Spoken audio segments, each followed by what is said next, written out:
Hello guys, welcome back to my new blog. इतना धीरे का बोल रहे जैसे कि आप लोग देख रहे होंगे, कल से हम लोग का नवरात्रि का पहला दिन स्टार्ट है। आज से श्राद्ध खत्म हो रहा है, तो कल से जो है कि लोगों का थोड़ा सा मार्केट में रौनक ज़्यादा रहेगा। और लेकिन इस बार कुछ ऐसा नहीं है, क्योंकि मार्केट में कार की बहुत शॉर्टेज है। जो भी डीजल इंजन के लिए प्रॉब्लम्स बनी हुई है ऑटोमोबाइल में, वो सारी कंपनियों में इसके लिए प्रॉब्लम्स है। क्या आप देख लें, मारुति तो बहुत पहले उन्होंने डीजल इंजन बनाना बंद कर दिया था। टोयोटा में भी प्रॉब्लम है, आपकी टाटा में भी प्रॉब्लम है। टोयोटा में तो इनोवा डीजल बंदी हो गई है, और फॉर्च्यूनर की 2 साल की वेटिंग है। जो उनकी सबसे ज़्यादा हॉट केक प्रोडक्ट था, सबसे ज़्यादा बिकने वाला प्रोडक्ट था, वही उनका बंद हो चुका है। और आप देख रहे होंगे कि अब ज़्यादातर कंपनियां जो इस समय अपने वो कर रही हैं, उनका ज़्यादा पेट्रोल में, सीएनजी वेरिएंट्स में, hybrid engine and electric.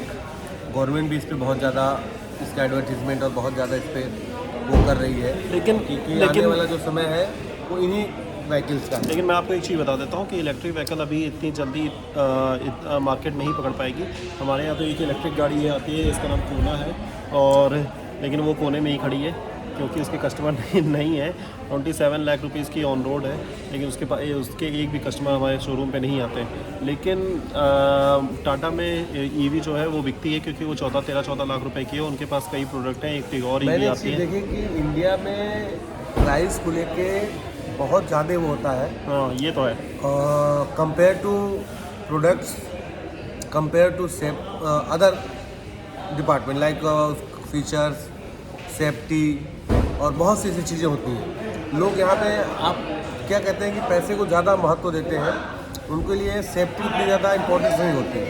But आप इससे डिफरेंस होता है अदर जगहों पे, अंदर कंट्री में। अदर कंट्रीज़ में। जैसे अगर आप कंपेयर करें तो क्या है कि मारुति की कोई भी ऐसी गाड़ी नहीं है जो कि सबसे हाई सेलिंग कार वैगनार, ये सब गाड़ियाँ आती हैं, उनकी कोई भी वैगनार अगर आप देखेंगे कोई भी क्रैश टेस्ट में आज तक वो नहीं हुई है।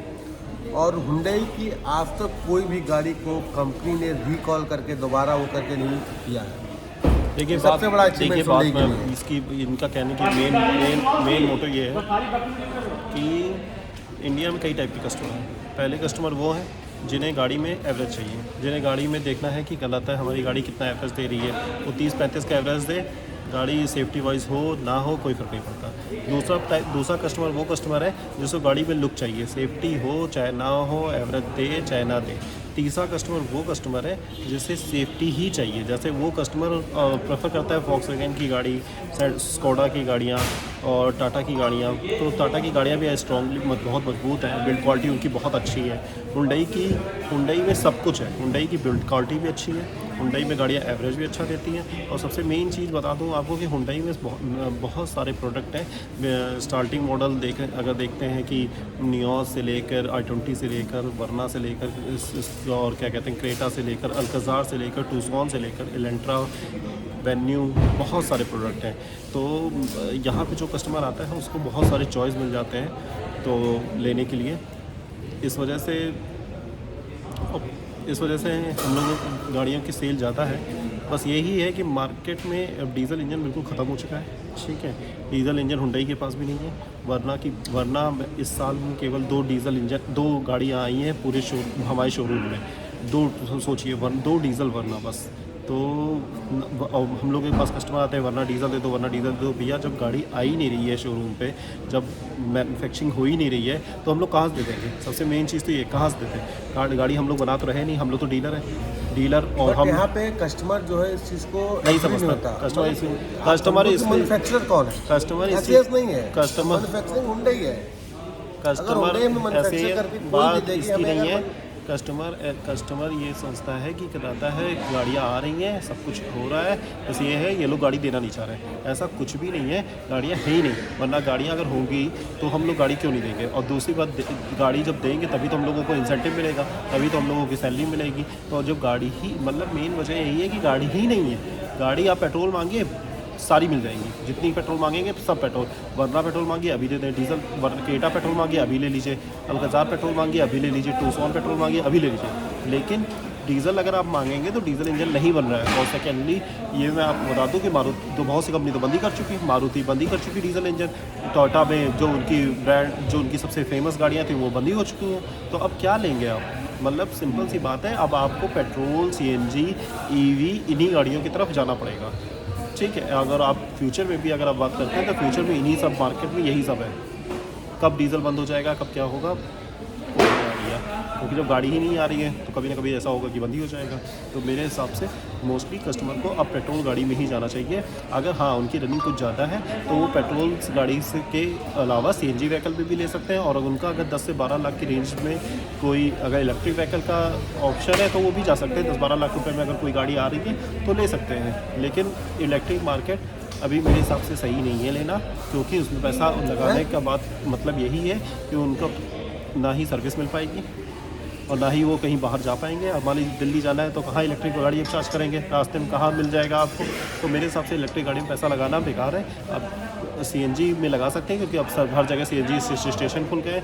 और दूसरी चीज़ ये भी है कि पहले ये होता था कि CNG स्टेशन में हर जगह लाइन लगती थी, अब तो हर जगह स्टेशन खुल गए, अब CNG भी ले सकते हैं। मैं खुद ही CNG गाड़ी चला रहा हूँ, तो इसीलिए पेट्रोल, CNG एंड EV इसके लिए माइंड मेकअप करिए।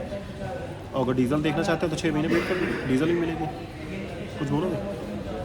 बिल्कुल, जैसे कि विकास ने बताया कि अगर आप डीजल इंजन ही प्रेफर कर रहे हैं तो आपको वेटिंग करनी चाहिए। बहुत ज़्यादा डिफरेंस नहीं रह गया। आप देखेंगे डीजल इंजन में अगर आप देखेंगे तो 1 से 2 किलोमीटर 3 किलोमीटर तक का डिस्टेंस रहता है। बट अगर और भी चीज़ों को आप कंपेयर करेंगे, जैसे कि आपने कंपेयर किया गाड़ी सर्विसिंग को लेके, गाड़ी को आप कॉस्ट देखेंगे तो 1.5 से 2 लाख का डिफरेंस होता है पेट्रोल और डीजल में। गाड़ी की स्मूथनेस में देखेंगे पेट्रोल मच बेटर होती है। प्लस आपके नॉइज़ को लेकर आप देखेंगे तो पेट्रोल में एक चीज़ मैं आपको एडवाइस देना चाहता हूँ ऑटोमोबाइल में होने की वजह से। मेरा एक्सपीरियंस भी 6-7 साल का है, तो मैं एक आपको एडवाइस ये देना चाहता हूँ कि जल्दबाजी में ऐसी गाड़ी मत उठा लाइए जिसकी कोई वैल्यू, जो गाड़ी मार्केट में इसमें अभी पकड़ नहीं बना पाई, वो वैल्यू फॉर मनी है कि नहीं है, उसकी मेंटेनेंस बहुत हाई है। पता चला कभी कभी लोग ऐसा करते हैं कि लोग वाइज अच्छे होने के चक्कर में ऐसी गाड़ियाँ उठा लेते हैं जो कल को जब बेचते हैं, जब वो सर्विस पॉइंट ऑफ व्यू से जाते हैं तो वो उनको भी बहुत कॉस्टली पड़ती है। जैसे स्कोडा की गाड़ियाँ, स्कोडा स्लाविया और ये सारी गाड़ियाँ जितनी भी हैं, तो इन सब गाड़ियों में मेंटेनेंस बहुत ज़्यादा है। अगर अब वरना की बात कर लेते हैं, मारुति सियाज की बात कर लेते हैं या होंडा सिटी की बात कर लेते हैं, इनकी मेंटेनेंस कम है, उस गाड़ियों की कंपेयर में तो कम ही है। अब क्या होता है कि उनकी गाड़ियाँ जो होती हैं इतनी सेल तो हो रही नहीं होती हैं, साल की उनकी, महीने की उनकी सेल 4 से 5 हज़ार गाड़ियों की है। तो इसकी वजह से क्या होता है, वो उनका मेन मोटो रहता है वर्कशॉप से ही पैसे कमाने का, क्योंकि वो उनके पास कोई ऑप्शन ही नहीं है कि कहाँ से बाइक कमाएंगे। अब मारुति में क्या होता है, और सबसे कम मेंटेनेंस मारुति की और टोयोटा की क्यों है, क्योंकि उनकी सबसे ज़्यादा गाड़ियाँ बिकती हैं। जब गाड़ियाँ ज़्यादा बिकती हैं तो वो उनके पास नंबर्स ऑफ कस्टमर्स हैं, जब वो वर्कशॉप में जाते हैं तो उनसे वो इतना एक्स्ट्रा पैसे नहीं लेते। अब पता चला कि स्कोडा की गाड़ियाँ, फॉक्सवैगन की गाड़ियाँ, इन सब गाड़ियाँ जब वर्कशॉप में जाती हैं तो उनके पास लिमिटेड 10-12 गाड़ी ही वर्कशॉप में आ पाती हैं। और अभी आप हुंडई की वर्कशॉप जाइए, देखिए आपको एक दिन में 100 गाड़ियाँ दिखेंगी सर्विस में। मारुति की भी जाइए, मारुति में आपको 100 नहीं 200 गाड़ियाँ दिखेंगी सर्विस पे। तो इसकी वजह से उनके पास नंबर्स ऑफ कस्टमर ज़्यादा है। तो क्या होता है कि वो लोग के जो बिल आता है गाड़ियों का, तो वो 3-4 हज़ार, 5-6, मतलब डिपेंड करता है गाड़ी कौन सी आपकी है, तो उस पर डिपेंड करता है।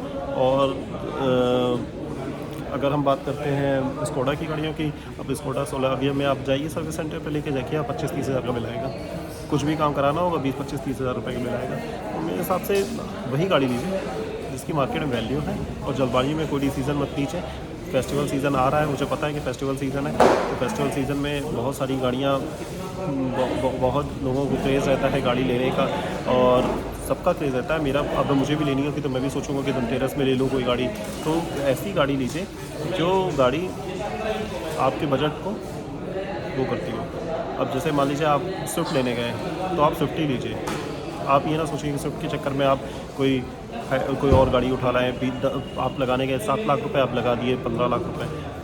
तो वही चीज़ है कि आप भले वेट कर लीजिए, एक महीना वेट कर लीजिए, 1.5 महीना वेट कर लीजिए, लेकिन अपने पसंद की ही गाड़ी लीजिए। कभी कभार ऐसा होता है लोग कलर में कॉम्प्रोमाइज़ कर जाते हैं, भैया अब क्या करें, सीज़न में गाड़ी उठानी थी, लेने गए थे वाइट, मिल गई ब्लैक उठा लाए।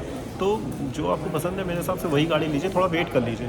क्योंकि फेस्टिवल है, मुझे पता है कि फेस्टिवल में सबका क्रेज़ रहता है, लेकिन अपने पसंद की गाड़ी आपको चलानी है। मतलब ये आप कम से कम गाड़ी लेंगे 5-6 साल तक तो रखेंगे ही रखेंगे। 5-6 साल रखेंगे तो आपकी पसंद की हर चीज़ हो, अपने पसंद का ही मॉडल हो, आपकी पसंद का ही कलर हो, तो मेरे हिसाब से वो लेना ज़्यादा बेटर होगा। Thank you so much. अगर आपको वीडियो अच्छा लगे तो प्लीज़ लाइक एंड सब्सक्राइब। और ऑटोमोबाइल की डेली वीडियो ऐसे ही है, इसमें आते रहेंगे। Thank you so much.